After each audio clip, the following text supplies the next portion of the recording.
Experiment podcast. My name is Adam, joined with Jake. In tonight's episode, we have a 2024 HomeGymCon update, a ton of new products, some from Fringe, Titan, PRX, and Havak. We have some survey results, which include trust levels in Rogue, Rep, Titan, Amazon, a product idea, and 2 home gym updates from Jake. So with that, we're going to jump right into it with that HomeGymCon update. And boy, do we have an update for you, including some big names on our vendor list that'll be joining us in the 2024 HomeGymCon. Those new vendors are Barefoot Shoes. We have Mutant Metals. Sorinex is joining the party with a huge booth. And then Rogue, I don't know if any of you've heard of them. They make fitness equipment.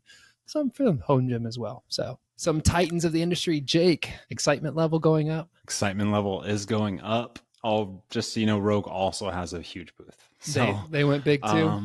They also went big. So yeah, really, really exciting week adding these 4 companies. And then Rogue and Sorinex, I think we're going to go back to the drawing board and see if we can squeeze in more booths. But I think that kind of covers the exhibition hall. And we're going to also go back to the drawing board. There is additional areas for more vendors as well that we are probably going to add. So if you're a company who isn't on the list, there could be additional opportunities to still join. I realize it's difficult for all to make commitments 10 months out in advance, but yeah, just sold out really, really fast. And I think Rogue and Sorinex knew that we had limited space and they just basically snagged the rest of it. But really cool. I think there was one person that sent a DM, and we just announced this, so we haven't really talked about it with anybody. But there was one person who said something along the lines of, do you think it will take away from the feel of like adding these big companies? It's a fair question.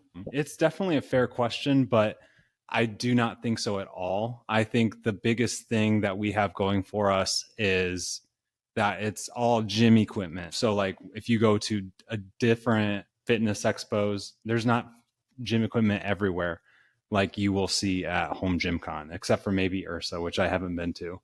But most of them are like apparel companies and supplement companies, which are great. But when there's too many of them, it's not incredibly exciting. But when you have this wide variety of gym equipment suppliers, it's going to be cool. And I don't think it's going to take away from the feel at all. The biggest thing this does is it's going to raise everybody's game. If they know Sorinex and Rogue are going to be there, there's just a little bit more pressure to do well. And that ultimately improves this entire industry. So yeah, big week. Really cool to get Sorinex and Rogue. Didn't think we'd get them this year. I honestly didn't. So really cool. Awesome. Okay. And next up, we have a decent amount of new products to discuss. So number 1 is the Mammoth belt squat. So this one comes from French Sport. Basically, it was inspired from a DIY project that Kaizen DIY Gym did. They collaborated, and basically this is a belt squat that you can attach to your rack. It's just an arm. It is priced relatively friendly for just a little bit more than something like the Revolt option. It has adjustable lever arms or adjustable ranges for length. It's rackable to basically all racks on the market, and it has a 450-pound weight capacity. I think the biggest difference from that and the Revolt is only 30 inches and doesn't give you it's like real close to the rack and not quite the belt squat feel. I'm not sure how this feels, but I imagine the extra length adds quite a good amount of benefit. All right, so next up on some other new products, we have 2 barbells coming to you from Titan Fitness. This first one is priced incredibly well. It's $219, aggressively knurled. It's got that mountain knurl, and for that price, we're saying that that's a pretty good deal. Wondering how it's going to be accepted by the community. It's got a 220K PSI, 29 millimeter shaft, and a hard chrome coating. Another barbell from Titan Fitness is the Performance Series Power Barbell. It's $149. This one includes a medium knurl, 29 millimeter shaft, 165K PSI, and a chrome coating as well. After that, we have the updated Evo Jack. So after some customer feedback, AbMat went back to the drawing board on the Jack to make it cheaper and stronger. They added material in the thinner areas, thickened up the spine up to 5 times, and added a larger lip in the front. Plus, by using a more accessible material, they were able to lower the retail costs by $10. So they're updating that Evo Jack, which we saw hit the market, like 6 months ago? Yes. Feels like it was about 6 months ago. So it's still a newish product, and they're already making like some big changes. So that's great. Yeah. The last one we have for you is the Build Limitless Axis Pad. So this made in America and flexible rack attachment, features 9 adjustable angles compared to 7 from like a Bells of Steel. It ranges from a -90 to a 30-degree incline. And we're talking kind of like a bulldog pad if you're not looking at it in the picture there from PRX. It's a versatile add-on for your rack. You can use it in various exercises, chest-supported rows, standing incline presses or curls, step-ups, and pulley work. It attaches to any 3x3 uprights with 5/8-inch holes and 4-inch spacing. Hey, Jake, there is another pad similar to this that's been teased by someone to HomeGymCon. I'm wondering if you saw it today. Darko? Darko, that's right. He's making a pretty cool looking pad as well. So yeah, he is making some. He has a cool option. I don't know if it's out. I don't know if he was teasing it or if it's already out. I don't know, but I will add that from what I've heard, this is just the beginning of some cool stuff that PRX is adding to their rack attachment lineup. I was teased some stuff, and it does look legit. So sweet. Yeah, looking forward to seeing when some certain things come out from PRX. That should be cool. And they said that they're also gearing up a good amount of stuff for HomeGymCon. So sweet. Really nice to hear that. We said before their booth's going to be anticipated. Yeah, we don't really know. Yeah, I'm very interested to see what they're gonna do there. But right, yeah. And then we actually have a few more products that came out within the last week from Havak. So number one, they partnered with Pepin to create the Stealth Triad. So this has kind of the same look as the traditional Triad, but it should be quicker to load. It has an upgraded locking pin, and then it just looks, I think it looks better all black as well. Sweet. If you're looking on the screen. And then I had a little bit hard time trying to figure out how this would feel, but there's a Triad cable handle. So again, kind of similar to the basic Triad, but it includes some holes and different grips to be used with cables. So I don't know, I feel like these look like some cool options that also excited to try out at HomeGymCon. Yeah. But yeah, I these played look with cool. Kurt's Havaks, and they're awesome. They're fun to play with. The one thing is like changing the weight was pain. Like it took a while. Right. So that Stealth Triad seems like a really smart idea. So that'll be cool. Yeah, I meant to mention that. That's like the big complaint about the Triads is they take time to switch. So yeah, this should be cool. And let's go to the survey result. I'll take the first one. We asked about trust levels between buying from Rogue, buying from Rep, buying from Titan, and then buying gym equipment from Amazon. We asked about this last December as well. So it was interesting to see that all of them had a little bit lower of a rating, first of all, than they had last December. But comparing the 4 of these in terms of high trust levels, Rogue was at 76%, Rep was at 58%, Titan only at 14%, and then Amazon only at 6%. So Rogue pretty easily number 1. Rep only had less than 10% votes for low or I don't know. And then Titan basically about 47% voted medium. So I would say in general, there's high trust for Rogue, Rep, medium for Titan, and then it's pretty low for Amazon. All right, this next question is, where are you working out? So is the home gym your primary option, your only option, or like a secondary option? So the home gym is the only option for 68% of those voting in our surveys. That leaves with 20% having it as their primary option and having something else on the side. And then about 12% having it like as their little side chick while they use the commercial gym as their main option there. We've been waiting to see when the transformer bar was going to be manufactured by Rogue. It is out there, and the level of interest is relatively low. So when asked your level of interest in the Rogue manufactured Kabuki transformer bar, 16% voted high, 21% medium, 4% I don't know. I've got a product idea. Adam. I think this is the first product idea we've had in a while. All right. So number 1, the sloped garage is an issue for many home gym owners. We know that, right?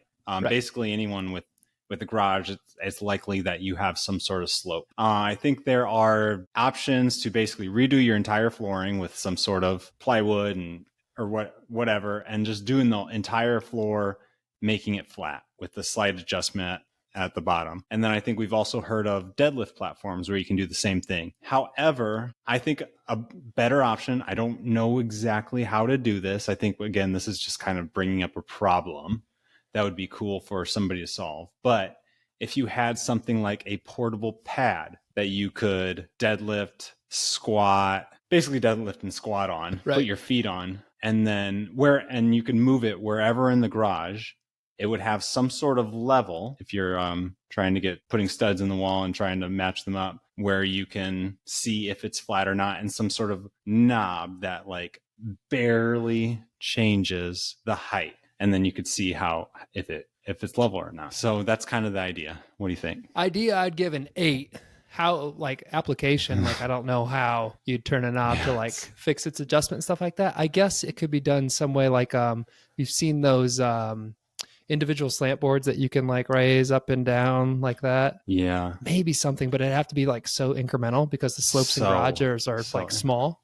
But yeah, if you had something portable that you could stand on to do like squats and deadlifts. Yeah. For a lot of people in those garages, like, yeah, it's a major issue. So yeah, I think I'd love to hear if anybody has a way to do that. That would be cool. Another thing that we're going to try, we've started doing it, but on these podcasts, we're going to try and just give a little bit more of our experiences in the home gym and talk about our home gym journeys. So I have a few things. I blogged about them as well, but just kind of want to get those out there on YouTube as well. So number one, I think the best kettlebell for most people is the Rogue E-Coat kettlebells. And I think there are a few other made in American kettlebells that are basically the same thing, but I do think these are the best option for most home gym owners, especially those lifting in a garage. And also just this is for most people, not necessarily kettlebell specialists either. So you just want to be able to do the basic things with the kettlebell. So number one, I think the biggest thing for me is the durability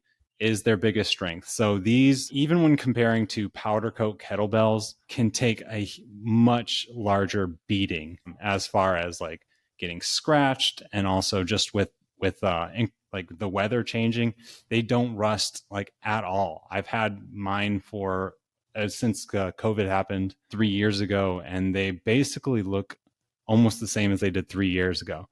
Whereas if you can see in the pictures, the powder coat ones, they rust and they chip, and like eventually they don't look very good at all. I actually wrote this article after so I had mostly powder coat kettlebells. I had some that I just like hadn't touched in like 3 years, like the lighter weight ones. So I sold them on Marketplace for like way cheaper than they should have been, primarily because they were so beat up, just like from not even being used. They just like, rusted in the garage. So yeah, I think like the durability of these is just way better than powder coat, which is, I think, is also like the other option people would consider. So yeah, I also like take into consideration resale value as well when buying. Next up, I think the grip is not quite as good as powder coat, but it's still solid. It pairs well with chalk. If I would rate like the grip on powder coat an 8, I would give these a 7. So I think that it's not as good, but still good enough. And again, I'm keeping durability as kind of the number one factor. And then lastly, I think priced very reasonably. So they are basically the same price as the powder coat Rogue ones. If you compare them to other import kettlebells like Rep or Titan, they're like a little bit more expensive. So I think just knowing that these are going to last longer, have a higher resale value. In general, they're priced very reasonably. So basically, those are the ones I would suggest. And yeah, I think that's it. Basically, these are just the ones I would recommend. And if I had to do it again, I would go with these. Yeah. Any if questions, I could expand, Adam? No, if I could expand on the eco, I couldn't agree more. Just from, I'm not out in the garage, but my stuff still rusts in the basement. Yeah. So like having a coating is nice, and the eco is with the like strength coat plates, and they do really well. They right. can withstand being clunked around a little bit without scratching every time. So yeah. Right. I would say that I wouldn't do this for a barbell. So I've also had an eco Ohio bar, and durability, again, amazing. Like it's going to last forever, but the knurl's not great. So I like bare steel when it comes to bars and knurling. For sure. Me too. And I think I would go with this for a kettlebell because the grip isn't quite as important for me as a non-kettlebell specialist, but it's still good enough. So yeah, I think the E-coat for the kettlebells, and then like you said, iron plates, very solid option. And then next, again, we've talked about kind of clearing space in the garages or the home gyms, and I had 2 pairs of adjustable dumbbells, both pretty solid. I had some Powerblocks and then Nuobells, and I didn't need both. My garage was cluttered, and I decided to get rid of one of them. So which one did I get rid of? I'm very interested, by the way. I chose to keep the Powerblocks. Interesting. So this is definitely, my mind has definitely changed on, like, I wouldn't have given this answer a couple years ago. However, it was a decision I made like 3 months ago, and I can still say that I'm happy that I did that.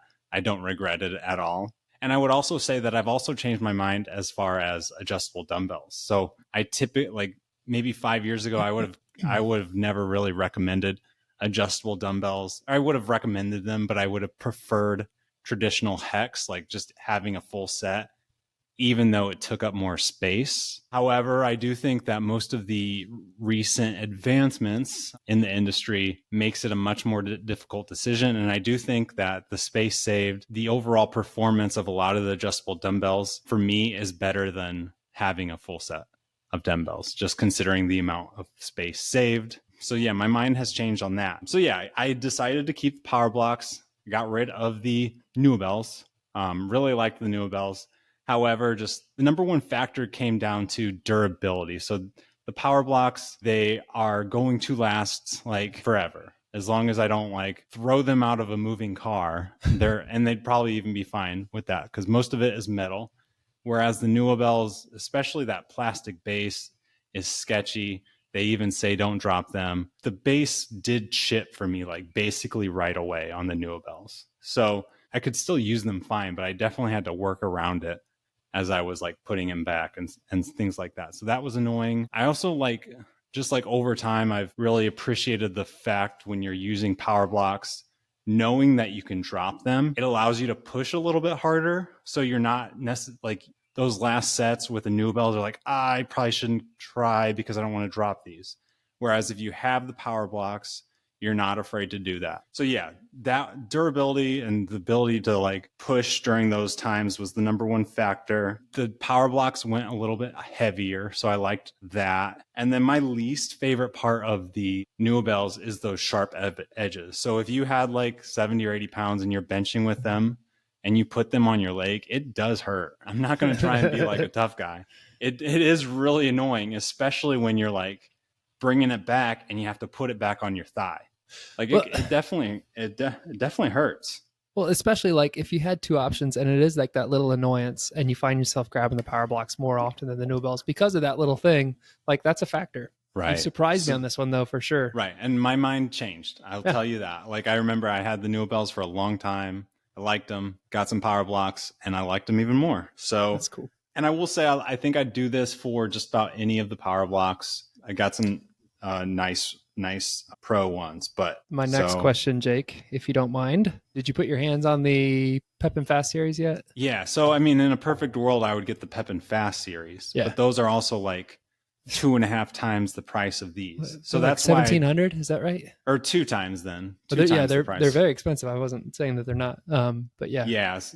So I mean, like I would definitely rather have the Pep and Fast series, like 100%. But I would go with these in this price range. I do have the Pepin loadable dumbbells. I like those, but when they are side by side, I never touch them because of the time it takes to change the weight. So I just grab the Powerblocks and I use those 90% of the time next to the Pepin loadable dumbbells. So that's also a good point that people would probably appreciate knowing. Let's see, is there anything else? Other notes. So Nuobells are like definitely more compact, but they're still not quite as compact as like traditional hex dumbbells.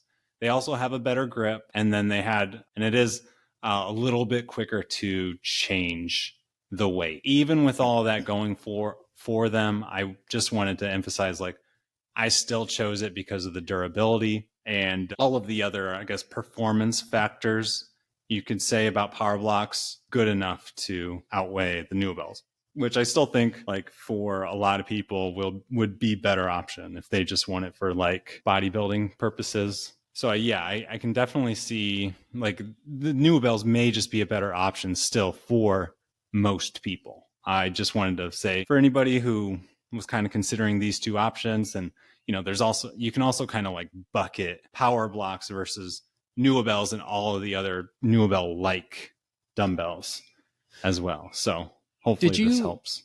Ever notice any balance issues with some movements with the Nuobells? When I would curl with them, like an alternating curl, and you're doing that turn of your wrist while you're coming up, it did like, I had some feelings of like misbalance as I was lifting. I'm not like, I like the Nuobells a lot. I might go Nuobells over Powerblocks. Yeah. But I'm just saying like that was one thing that was in my head. It was like there's like a shift of like the weight as I was turning, but wondering if you felt the same thing. It's not perfect either. It's not perfect, and just like Powerblocks aren't. Sure. Yeah, that's it. That's going to do it. All right, well, that's going to do it for us. If you like tonight's episode, be sure to keep your eye out for new episode releases wherever you listen to podcasts. Stay involved on our social media sites by following Garage Gym Experiment and taking part in our Sunday surveys on Instagram so that you can be a part of these conversations. Like, follow, subscribe to the channel on YouTube. Get involved on our website for all your home gym content needs. Be sure you're following HomeGymCon because it's ever evolving and growing and growing and growing. You want to be involved? Follow HomeGymCon on Instagram, Facebook, the website, homegymcon.com. That's going to do it. Jake, do you have anything else left for the listeners? Nope. All right, guys. See you next time. Bye.